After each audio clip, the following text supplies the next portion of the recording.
दोस्तों, मेरे ऑफिस में मेरे एक जो मेरा स्टाफ है उसमें से एक के घर में 3 लड़कियों के बाद में लड़का पैदा हुआ है। उसने आकर मुझे ये खुशखबरी दी और खुशखबरी देखते या लेते समय मैंने उनके चेहरे को देखा तो उसके चेहरे पर चमक थी, आंखों में चमक थी, बहुत खुश था। मैं जानता था उसकी दुविधा को। 3 लड़कियां उसके घर में पैदा हो चुकी हैं उसकी, और उसके घर वाले भी, स्पेशली पिता, चाहते थे कि घर में एक लड़का पैदा हो। और मैंने कहा ठीक है, तो मिठाइयाँ बांट, बुलाओ, नामकरण करेंगे तो मैं मिठाइयाँ ऑफिस में बांटूंगा। मैं आपको क्यों बता रहा हूँ ये बात? इसलिए बता रहा हूँ कि मुझे इसमें एक थोड़ी सी एक आई वुड से विडंबना दिखी। इसके पहले भी इसके घर में लड़कियां पैदा हुई थी, पिछले साल भी, उसके पहले भी हुई थी। उस वक्त भी उसने मुझे ये खुशखबरी सुनाई थी। उस वक्त भी खुश था, लेकिन आज की खुशी कुछ और ज्यादा थी। मतलब चेहरा चमक रहा था और मुझे भी अच्छा लगा। और मैंने कहा कि ये वेट कर रहा था क्योंकि हर घर की कहानी है। लड़कियां पैदा होती हैं तो खुशी तो होती है। आजकल तो शायद थोड़ा सा होना लगा है क्योंकि लड़कियां काम कर रही हैं। पहले लड़कियां का मतलब था कि अरे लड़की आ गई यार, अब इसको बड़ा करना पड़ेगा, फिर शादी करनी पड़ेगी, दहेज में खर्च होगा, कंधे का बोझ होता है। गांव के, स्पेशली गांव में आज भी लड़कियों का आना, भले एक दूसरे को बधाई देते हैं लेकिन कहीं ना कहीं बैक ऑफ द माइंड में एक टेंशन रहता है। जैसे कि मेरे एक और स्टाफ मेंबर ने मुझे कहा था, सर वो लड़की पैदा होती है, सर लड़की। मैंने कहा क्या फर्क है भाई, लड़की तो तुम्हारे लिए, मैं समझता हूँ बाप के लिए लड़की की ज्यादा लड़का नहीं होता। लड़कियां तो शादी करके चली आती है ससुराल में, फिर भी जिंदगी भर अपने माँ बाप से फोन करके बात करती है। लड़का तो माफ करना, मैं लड़कों के खिलाफ नहीं हूँ, पर लड़का अपनी बहू के साथ में जो वक्त बिताता है तो माँ बाप के प्रति उसका कर्तव्य कम होता जाता है, खासतौर पर इस जमाने में। पहले नहीं था, पहले तो देवव्रत था जिसने भीष्म पितामह के, अपने शांतनु के लिए, फादर के लिए भीष्म प्रतिज्ञा ली थी। राम थे जो दशरथ के लिए उन्होंने जो वचन दिया था, वनवास जाने को तैयार हो गए। और ऐसे ऐसे पुत्र भी पैदा हुए हैं। आज थोड़ा फर्क आ गया है। I don't know, may be materialism है। आजकल अगर हम बात करें तो घर के माँ बाप को वृद्धाश्रम में रख दिया। खैर वो कहानी अलग है, मैं उसमें नहीं जाना चाहता। लेकिन इस कहानी में मैं इसलिए आना चाहता हूँ कि मुझे समझ में नहीं आ रहा है कि क्या, जब हम कहते हैं कि हमारे देवियाँ हैं, हमारी अम्बे माँ है, काली देवी है, दुनिया भर की माताएं हैं, हमारे घर में जो लड़कियां आती हैं वो लक्ष्मी का रूप होती हैं, सब कुछ कहते हैं, पर साहब जब लड़की पैदा होती है तो फिर अभी भी, माफ करना, ग्राउंड रियलिटी बता रहा हूं, अभी भी लड़की पैदा होती है तो बाप को थोड़ा सा अपना एक वजन आ जाता है। लड़के पैदा होते हैं तो वाह क्या बात है, एक वंश चलाने वाला आ गया है।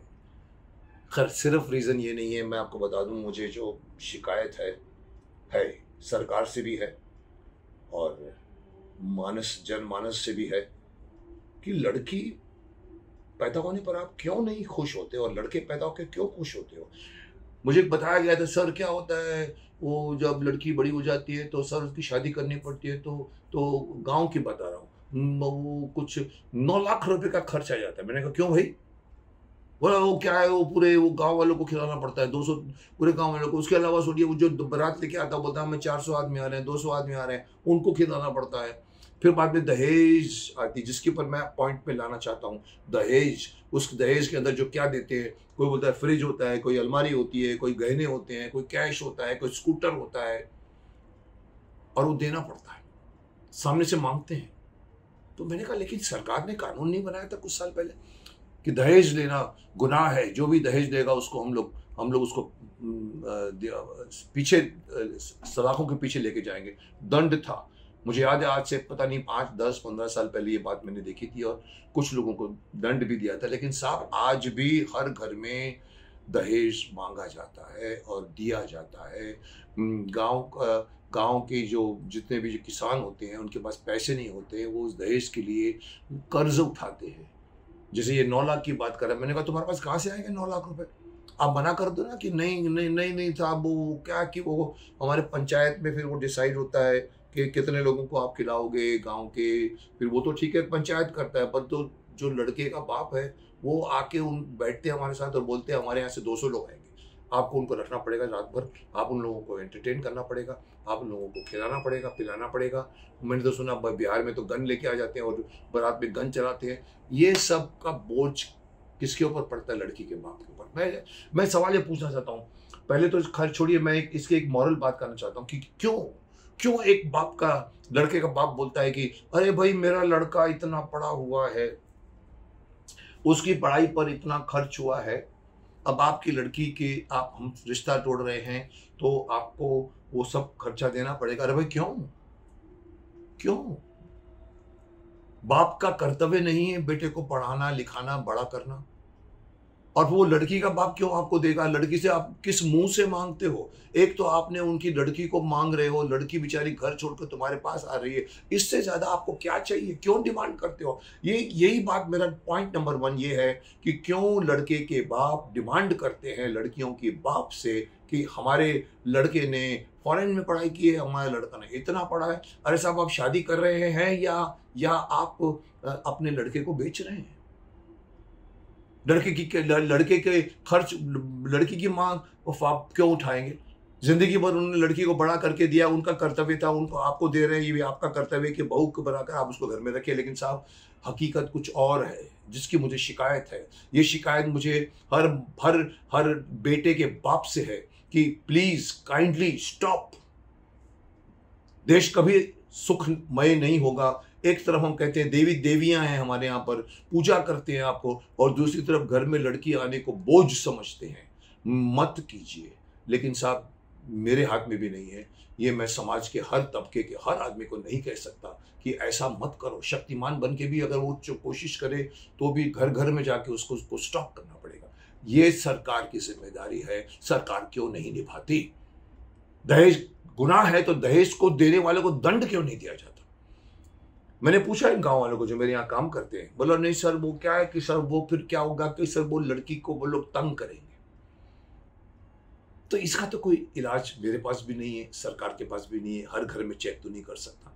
लेकिन साहब, एक काम मेरी तरफ से, अगर मैं अगर सरकार चला रहा होता, या अगर मैं प्राइम मिनिस्टर होता, या अगर मैं शक्तिवान होता, तो मैं एक रूल करता, जो बंदा अगर दहेज मांगेगा उसकी रिपोर्ट पंचायत वाले को तो मालूम पड़ सकती है। हर घर की कहानी शायद पुलिस को नहीं मालूम पड़ेगी, पंचायत को मालूम होती है। उसकी शिकायत जानी चाहिए और उस बंदे को पकड़कर सार्वजनिक रूप से दंडित करना चाहिए। बीच में मैंने पढ़ा था कि जेल में आपको 10 साल की सजा हो जाएगी अगर आप दहेज देंगे। उसके बाद भी लोग नहीं डरते, तो कहां से कहूं मैं कि कानून अच्छा है लेकिन कानून का एग्जीक्यूशन नहीं है साहब। एक नहीं, ऐसे बहुत सारे कानून है जो सरकार बना के फेंक देती है, अच्छा लगता है हाँ ये ऐसा कानून है, लेकिन आपने देखा वो एग्जीक्यूट नहीं होता। और कानून विदाउट एग्जीक्यूशन इज नो कानून। तो पहला मेरा निवारण है कि जो बंदा अगर दहेज प्रथा को चलाता है, उसकी रिपोर्ट कहीं से भी आप अपने खुफिए भेजिए घर घर में। साहब, ये लड़की की शादी हुई थी तो क्या हुआ था, ये आपका काम है, ये पुलिस का काम है, ये सरकार का काम है। उसके घर वाले तो जानते हैं, उसके घर वाले छोड़िए, उनके दोस्त भी जानते होंगे, परिवार।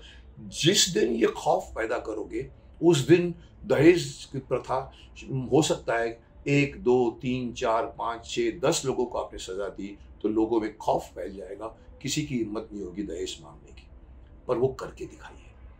पर अगेन मुझे यही बात इन्होंने कही जो मेरे ऑफिस वाले, अरे साहब लेकिन वो लोग करेंगे तो वो उनकी लड़की को बहुत तंग करेंगे। मैंने कहा देखो, कोई भी आंदोलन जब शुरू होता है ना तो उसके लिए कुछ सेक्रीफाइसेस करने पड़ते हैं। आंदोलन यूं नहीं बनते, शुरुआत करनी पड़ती है, कहीं ना कहीं से शुरुआत करनी पड़ेगी। आजकल की तो लड़कियां सचमुच की देवियां बनती जा रही है, प्रचंड काली देवी बन जाती है, लड़ती हैं अपने अपने उसके लिए। लेकिन अल्टीमेटली लड़की तो लड़की है, लड़का होता तो कुछ कर जाता। वहां लड़की है जो घूंघट में रहती है और सास ससुर उसको दुख देते हैं, वो जवाब नहीं दे पाती। मेरे को ऐसे भी केसेस मिले हैं जहाँ पर एक लड़की ने जब बैठे थे मंडप के पहले, और जब शादी होने वाली थी और लड़की को मालूम पड़ा कि उसके माँ बाप से वो माँ बाप कुछ मांग रहे हैं, कुछ दहेज की प्रथा थी वो मांगे थे, वो लड़की ने सब अपने उतार दिए, बोला मुझे शादी नहीं करनी। ये मेरे नज़दीक की कहानी है, मैं नाम नहीं बताऊंगा, बट मेरे नज़दीक परिवार के आसपास की कहानी है, तो ये मैंने देखा है। वो हिम्मत उस लड़की ने की थी। आज हर लड़की अगर हिम्मत करे तो ये प्रथा खत्म हो जाएगी। और दहेज प्रथा जब कानून है, गुनाह है, तो साहब क्यों करते हो? क्या विडंबना, क्या आप सरकार चला रहे हो कि क्या चला रहे हो? आप कोई कमर्शियल वेंचर नहीं कर रहे, दुकान नहीं खोल के बैठे, आप बिजनेस नहीं कर रहे। सरकार है, पुलिस है। अगर आपने नहीं किया है तो ये आपकी कमी है, आपको गिरानी पड़ेगी, बतानी पड़ेगी, आपको इम्प्लीमेंट कीजिए। और जिस दिन ये एक ही तरीका है, खौफ, जिस दिन खौफ फैल जाएगा कि नहीं लिया जा सकता, तो मुझे मालूम है हर माँ चाहती है, नहीं, मैं तो लूंगी कुछ, मैं तो लूंगी। मैंने अपनी लड़की की शादी में भी तो दिया था। अरे साहब बंद कीजिए उसको। वो लड़की बेचारी घर छोड़कर आ रही है, इससे बड़ी बात कुछ नहीं हो सकती। आपको पालना आपकी जिम्मेदारी है। लड़के ने क्या पढ़ाई की, कितना खर्च किया आपने उसके ऊपर, वो लड़की से क्यों लेंगे आप? खुलेआम बोलते मेरे लड़के ने इतना खर्च हुआ। अरे साहब आप क्या लड़के को बेच थोड़ी रहे हो? मैं आपको लड़का दे रहा हूँ, आप मुझे उसके पैसे दो। नहीं साहब, न लड़की बिक रही है न लड़का बिक रहा है, दोनों की शादी हो रही है, खुशहाल कमा। पॉइंट नंबर 1, इसको इंप्लीमेंट कीजिए। मैं यही बोलने के आज आया हूँ फिर से, पहले भी शायद बहुत साल पहले मैं बोल चुका हूँ, दहेज प्रथा बंद होनी चाहिए, बंद हो नहीं रही है। कारण क्या है मुझे पता है कि घर घर पहुंच के घर घर की कहानी लोग बोलेंगे हमको कैसे मालूम पड़ेगा? साहब अगर आपको नहीं मालूम पड़ेगा तो आप किस तरह के पुलिस हो? आपको नहीं मालूम पड़ रहा, अरे आपको अंदर से तो चोर डाकू ड्रगेस निकालने पड़ते हैं, तो आपके इन्फॉर्मर्स तो होते हैं, तो आपके पास इन्फॉर्मर्स होने चाहिए। और मालूम पड़े किसी इन्फॉर्मर्स के थ्रू कि इस गांव है, मैं जानता हूँ 100 गांव होते हैं हमारे, तो पूरा 75% गांव है, बहुत मुश्किल है, लेकिन वहाँ पंचायतें होती हैं। सर करने को जाओ तो सब कुछ किया जा सकता है, नहीं करने को जाओ तो कुछ भी नहीं किया जा सकता। वो इन्फॉर्मर आपको बताए इस घर में इस बंदे ने लड़की के बाप से फ्रिज मांगा था, बाइक मांगी थी, और ऊपर से गहने मांगे थे, बर्तन मांगे थे, अलमारियां मांगी थी। साहब ये खुलेआम मालूम पड़ता है। मैं तो यहाँ तक सुन चुका हूँ कि जब शादी होती है तो जो माँ होती है तो वो अपने रिश्तेदारों को दिखाती है, सारी चीजें पड़ी रहती है, क्या मिला आपको? बोलते देखो ये मिला आपको। कोई डर नहीं, कोई खौफ नहीं।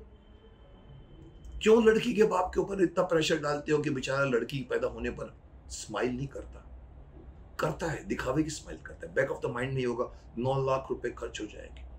और जब लड़का पैदा होता है तो वहां भांगड़ा करते हो, मिठाइयां बांटते हो। मैं समझ सकता हूँ ये घर घर की दुविधा है, मैं समझ सकता हूँ, क्योंकि ये रूल नहीं पास हो रहा, एग्जीक्यूट नहीं हो रहा है। उनको लड़की को शादी कराना एक तरह का बोझ क्यों है? लड़की का होना एक तरह का सौभाग्य माना जाता है। कभी कभी 6 लड़कियों के बाद में एक लड़का आता है, कभी कभी 7 लड़कियों के बाद एक लड़का आता है। इनके यहाँ पर 3 लड़की के बाद में एक लड़का आया, पर किसी का डर खौफ कुछ नहीं होना चाहिए साहब। लड़की आई स्वागत है, लड़का आया स्वागत है, जियो। लड़का भी हेल्प करेगा, लड़की भी हेल्प करेगी। काश ऐसा हो जाए। और फिर भी अगर आपसे ऐसा नहीं होता, अगर पुलिस कहे कि सर पॉसिबल नहीं, गांव गांव में हम कैसे जा सकते हैं, सबके घर का मामला है, तो साहब कानून क्यों बनाया आपने? कानून क्यों बनाया कि दहेज जो लेगा उसको हम उसको दंड करेंगे? क्यों बनाया है तो फिर उसको प्रूव करके बताओ। अगर फिर भी आप नहीं करते तो चलो मैं वही कहूंगा जो मैं पहले भी कह चुका हूँ, गंगाधर की आइडिया दूंगा, वो शक्तिमान के गंगाधर विद्याधर की आइडिया दूंगा, जो मैंने एक बार कहा था, मजाक में कहा था, बट उठ के अंदर अगर ध्यान से देखो तो बहुत मीनिंग है। मैंने कहा था पंडित गंगाधर विद्याधर मायाधर ओंकारनाथ शास्त्री का एक सलाह दे रहा हूं कि शादी का सिस्टम चेंज कर डालो। नहीं समझे? शादी में लड़की ससुराल जाती है, चेंज, और लड़की ससुराल में आती है, लड़का वंश चलाता है। मुझे नहीं मालूम किया जा सकता है, कैसे करोगे? चेंज कर डालो, बहुत बड़ा चेंज है। लड़का जाएगा ससुराल में और वंश चलेगा लड़की के साथ, क्योंकि लड़की जीवन भर फादर मदर के साथ रहती है, आस्था रहती है। मैं लड़कों को आरोप नहीं दूंगा, लेकिन लड़का शादी के बाद अपनी पत्नी से ज्यादा नजदीक हो जाता है, माँ बाप से दूर हो जाता है। लड़की शादी करके भी, चाहे वो अमेरिका रह रही हो, फोन करेगी, बापू जी आप कैसे हो, मम्मी कैसे हो। लड़की से वंश चला, ये सब क्या फर्क पड़ता है? और लड़कों को आने दीजिए। और इसके पीछे अगर मैं आपको एक कॉमिक वे से अगर आपको एक्सप्लेन करूं फायदा क्या है, तो साहब बताऊं आपको। आसाम में होता है, मैंने सुना आसाम में लड़के जाते हैं लड़की के घर में, और जगह पे नहीं मुझे मालूम, और मैंने सुना है कि वहां पर औरतें खेतों में काम करती हैं। हम भी कर सकते, क्यों नहीं कर सकते? आपको मैं अगर एक कॉमन वे से एक सिस्टम बताऊं कि इससे फायदा क्या होगा, तो आपको शायद मेरी बात समझ में आएगी। लड़की जब शादी करके जाती है तो वहां पर लड़की रहती है 1 महीने, 2 महीने, 3 महीने, ससुर सास पूछते ओए तेरे माँ ने तेरे बाप ने कहा था ना फ्रिज देंगे स्कूटर देंगे, क्या हुआ? अब बहू तो बेचारी ऐसी रहती है, नहीं बाबूजी वो कोशिश क्यों, बेचारा उसको भी तो कर्जा लेना, नहीं वो कर रहे हैं, क्या हुआ अभी तक क्यों नहीं हुआ? अभी तक उसने उसने तो इवन वो भी भेजना था, मोटर बाइक या फ्रिज भेजना था, उसने अलमारी भेजनी थी या कुछ भी नहीं आया। लड़की बेचारी ऐसे खड़ी रहती है। लेकिन इमेजिन करिए, सिनेरियो चेंज कर दीजिए, स्टोरी चेंज कर दीजिए, लड़का आपके यहाँ पर है और लड़के को 6 महीने बाद, साल बाद या मे बी 1 महीने बाद बाप पूछता है, ससुर पूछता है, ए तेरे बाप ने कहा था कि हम फ्रिज देंगे, तेरे बाप ने कहा था कि हम बाइक देंगे, हम इतना सोना देंगे, क्या हुआ उसका? तो लड़का अब ऐसा नहीं खड़ा रहेगा, लड़का बोलेगा हाँ चल सर नहीं दिया, बोलो क्या करने का? ये लड़का कर सकता, लड़की नहीं कर सकती। तो अगर शादी में लड़का अगर वहां जाता है तो ये लोग न कोई केरोसिन लगा के लड़के को जलाने की कोशिश करेंगे, जो अभी भी हो रहा है, माफ करना। अभी भी केसेस आते हैं कि बहू को उन्होंने चला दिया क्योंकि उनको अभी तक दहेज नहीं मिला है। लड़के को भेजिए शादी के बाद वहां पर, और लड़की घर में रहने दीजिए, जिसको हम लोग घर दामाद कहते हैं। अभी तक तो हम घर दामाद कहते हैं, अरे लड़का आता है तो थोड़ी अजीब सिचुएशन होती है कि वो घर दामाद है, ऐसा वो दामाद है और वही आएगा यहाँ पर। जैसे बहू वहां पर जाके बहू बन जाती है, यहाँ पर जाकर वो पति बन जाएगा और पत्नी के घर में रहेगा। कोई शर्म की बात नहीं है, कोई झिझक की बात नहीं है, पूरा माइंड सेट चेंज हो जाएगा। लड़की के जन्म के ऊपर कोई भी बाप नहीं सोचेगा ये बात को, क्योंकि उसको मालूम है लड़की मेरे साथ रहने वाली है, कोई मुझे पैसे नहीं मांगेगा। लड़का वहां जाएगा, लड़का जब होता है तो भी बाप को सिर्फ इतना है कि लड़का जाएगा, लेकिन उसको मालूम है लड़का सुरक्षित रहने वाला है। यहाँ पर बाप को इस डर से कि लड़की वहां सुरक्षित नहीं है, इसीलिए वो झुक जाता है और कहीं से कर्जे ले लेके उठा के जो जिंदगी भर चुकाता है अपनी। अगर 6 लड़कियां हो तो क्या करेगा बेचारा? तो अगर आपसे सरकार को मैं बोलना चाहता हूं, अगर आपसे नहीं होता तो सर गंगाधर की आज्ञा मांगिए, रिवर्स कर दीजिए। शादी के बाद लड़की नहीं जाएगी, लड़का जाएगा। ये दोनों में से जो आपको पसंद है करो। मैं सरकार को एक बार फिर अपील करना चाहता हूं, अगर रूल्स बनाते हो तो उसको एग्जीक्यूट करना भी आपका फर्ज है। कानून है और कानून का एग्जीक्यूट नहीं होता तो वही करिए जो योगी जी करते हैं, बुलडोजर फिरा देते हैं। तब जाके देखिए आप यूपी में कितना फर्क आया है। यहां भी बुलडोजर फिरा दीजिए आप सब। एक बार डर आप डाल दोगे ना, जिसने भी दहेज लिया है, रूल है, बना हुआ कानून है कि दहेज लेना गुनाह है, आप उसको सजा दे सकते हो तो दीजिए। 10-12 लोगों को सजा मिलेगी तो पूरे सिस्टम चेंज हो जाएगा। और अगर आप सिस्टम चेंज नहीं कर सकते तो माफ करना, मेरी आइडिया मानिए, चेंज कर दीजिए। लड़का जाएगा शादी के बाद, लड़की नहीं जाएगी। आई थिंक किसी ने तो बिल्ली के गले में घंटी बांधनी पड़ेगी। करिए, मैं देखना चाहता हूँ। सरकार के पास बहुत काम है, लेकिन ये भी एक बहुत जरूरी काम है, क्योंकि हर घर से और खास तौर पर गांव के घरों से ये ताल्लुक रखता है। तो करिए, करके दिखाइए। मैं वेट करता हूँ, शक्तिमान वेट करेगा। Do that.